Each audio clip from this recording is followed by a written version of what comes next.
Baik, pembahasan pada malam hari ini tidak terlalu sulit, tidak terlalu ngejelimet, tetapi mempunyai pembahasan yang cukup menarik. Mengapa demikian? Ini adalah pembahasan, kalau saya tidak salah, pembahasan ketiga setelah kita selesai membahas tentang perumpamaan-perumpamaan Tuhan Yesus. Jadi kita masih di awal buku Alfa dan Omega, dan sehubungan dengan kita baru saja memasuki tahun yang baru, maka saya membawakan satu tema yang cukup menarik, yaitu dengan judul Immanuel. Untuk pemahaman Immanuel, pasti semua kita sudah mengerti dengan baik dan mengetahuinya dengan baik. Arti Immanuel adalah Tuhan beserta kita. Tetapi kita mau lihat sedikit lebih dalam untuk melihat ada apa di balik kata Immanuel. Oleh sebab itu izinkan saya untuk men-share materi yang saya sudah siapkan. Semoga akan menjadi berkat bagi kita semua. Materi ini secara prinsip saya sudah terima pada waktu saya tingkat 4. Sebenarnya tingkat 3, tingkat 4 saya sudah terima, tetapi sedikit diperdalam sehingga kita akan bisa melihat ada sesuatu yang baru di tahun baru ini. Oke, apakah sudah terlihat? Sudah. Sudah terlihat ya? Itu ada bahasa Ibrani untuk kata Immanuel. Tuhan beserta kita. Elohim beserta kita.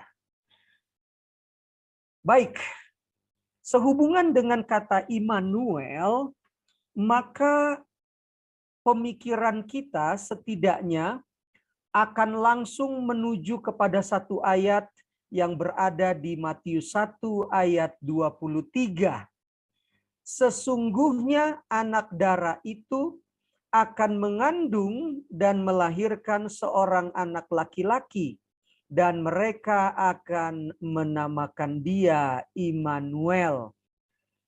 Dan berbicara tentang Matius 1 ayat 23, maka semua kita yang ada di Zoom ini akan sepakat itu berbicara tentang Maria ibu Yesus dan Yesus yang dilahirkan di Bethlehem. Matius 1 ayat 23 secara prinsip sudah lebih dulu disampaikan 700 tahun sebelumnya kepada Nabi Yesaya. Bila mana kita membuka Yesaya 7 ayat 14, maka Matius 1 ayat 23 boleh jadi diambil dari Yesaya 7 ayat 14. Sebab itu Tuhan sendirilah yang akan memberikan kepadamu suatu pertanda. Sesungguhnya seorang perempuan muda mengandung dan akan melahirkan seorang anak laki-laki, dan ia akan menamakan dia Immanuel. Bila mana Bapak Ibu melihat dua ayat ini, keduanya mempunyai susunan kata yang hampir sama. Tetapi lihat warna merah yang saya berikan pada kedua ayat itu. Kedua ayat itu mempunyai perkataan yang berbeda. Di Matius 1 ayat 23 menuliskan kata anak darah. Sementara Yesaya 7 ayat 14 menuliskan perempuan muda. Bila mana bagi kami yang mempelajarinya di kelas, di sekolah, kedua kata ini mempunyai bahasa Ibrani yang berbeda. kata anak dara dan kata perempuan muda itu mempunyai dua pengertian yang berbeda, Bapak Ibu. Kenapa? Bila mana berbicara anak dara, maka itu menunjuk kepada satu pengertian bahwa perempuan itu betul-betul belum pernah dijamah oleh seorang laki-laki dalam arti bersuami istri. Tetapi bila mana dia menyebutkan kata perempuan muda, maka boleh jadi perempuan itu sudah bersuami tetapi dalam usia yang muda. Bisa saja seperti itu. Tetapi mari kita lihat lebih jauh. Ada apa di balik kata Immanuel? Apakah kata Immanuel di Matius 1 ayat 23 itu sama dengan Immanuel yang berada di Yesaya 7 ayat 14? Mari kita lihat. Yesaya 7 ayat 14 mempunyai latar belakang yang sangat menarik dan itu ada di kitab 2 Tawarik 26 ayat 1 sampai selesai. Bila mana Bapak Ibu membuka kitab 2 Tawarik 26 ayat 22, di sana dituliskan dengan jelas, selebihnya dari riwayat Uzia, dari awal sampai akhir ditulis oleh Nabi Yesaya bin Amos. Uzia adalah seorang raja Yehuda. Seperti yang kita ketahui bersama, setelah Salomo mati, maka kerajaan Israel bersatu itu terpecah menjadi dua. Israel Utara dengan ibu kota Samaria dan Israel Selatan dengan ibu kota Yehuda.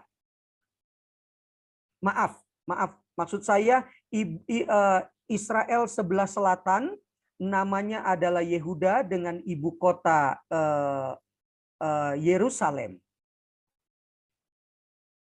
Sebentar. Seperti agak error saya. Tentang ibu kota. Oke, yang terpenting adalah seperti kita ketahui bersama, Israel terbagi menjadi dua. Israel sebelah utara dan Israel sebelah selatan. Uzia adalah salah satu raja yang ada di Israel sebelah selatan, yaitu Yehuda. Mari kita lihat 2 Tawarik 26 ayat 1. Segenap bangsa Yehuda mengambil Uzia yang masih berumur 16 tahun dan menobatkan dia menjadi raja menggantikan ayahnya Amazia. Bapak Ibu bisa bayangkan seorang Uzia baru 16 tahun sudah menjadi raja. Kalau kita mau kilas balik usia kita pada waktu 16 tahun, apa yang kita lakukan di usia 16 tahun? Jangan-jangan kita masih SMP. Sementara Uzia sudah menjadi raja yang besar pada saat itu. Ayat 3 mengatakan, 52 tahun lamanya Uzia memerintah di Yerusalem.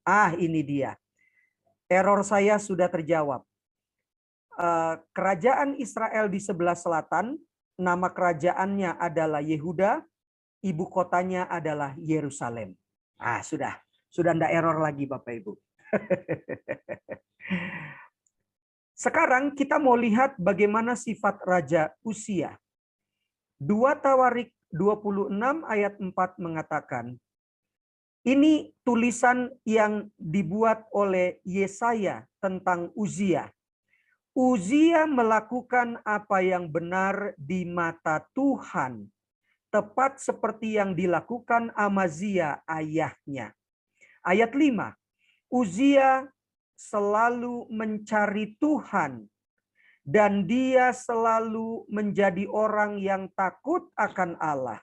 Bila mana Bapak Ibu ingin mengetahui arti takut akan Allah, bacalah Amsal 8 ayat 13. Jangan cari yang lain. Jangan Bapak Ibu pikir kalau kita pergi ke gereja berarti kita takut akan Tuhan. Belum tentu.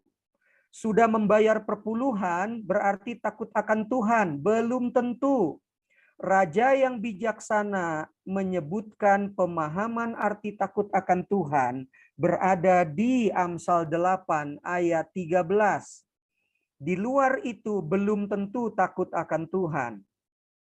Berikutnya, Uzia mempunyai sifat selama ia mencari Tuhan, Tuhan membuat segala usahanya berhasil. Dan ini yang sudah dibuktikan oleh Uzia. Ketika dia takut akan Tuhan dan selalu mencari Tuhan, Tuhan membuat hidupnya seperti pohon-pohon yang ditanam di tepi aliran air.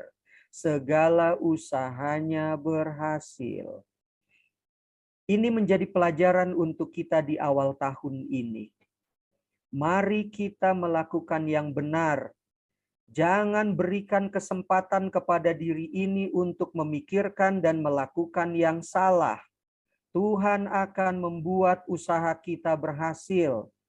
Sayangnya kita sering setengah-setengah. Kita mencoba untuk bernegosiasi dengan kesalahan. Bagaimana dengan pekerjaan Raja Uzia? Lihat yang sebelah kanan. Ayat 6 mengatakan, Uzia memimpin peperangan melawan orang Filistin. Dia membongkar tembok kota Filistin, mendirikan kota-kota di wilayah orang Filistin. Ayat 7, dia mengalahkan orang Arab dan orang Meunim. Ayat 8, orang-orang Amon membayar upeti kepada Uzia. Lalu Tuhan membuat nama Uzia termasyhur sampai ke Mesir. Lebih daripada itu, Tuhan membuat kekuatan Uzia menjadi sangat besar. Uzia juga mendirikan menara di Yerusalem dan mengokohkan menara itu. Ia juga mendirikan menara-menara di padang gurun, menggali banyak sumur seperti Abraham, menjadi berkat bagi banyak orang. Abraham pekerjaannya menggali sumur, dia tinggalkan sehingga banyak musafir yang lewat di padang belantara merasa terberkati oleh karena sumur-sumur yang dibuat oleh Abraham. Begitu juga sumur yang dibuatnya itu juga untuk memberi minum ternak-ternaknya. Uzia juga mempunyai petani-petani dan penjaga-penjaga kebun anggur karena Uzia sangat senang kepada pertanian. Dia olah tanahnya menjadi tanah yang subur. Luar biasa. Selama mencari Tuhan dengan sepenuh hati tanpa setengah-setengah, Uzia sudah membuktikan bahwa Tuhan memberkati dia dengan luar biasa.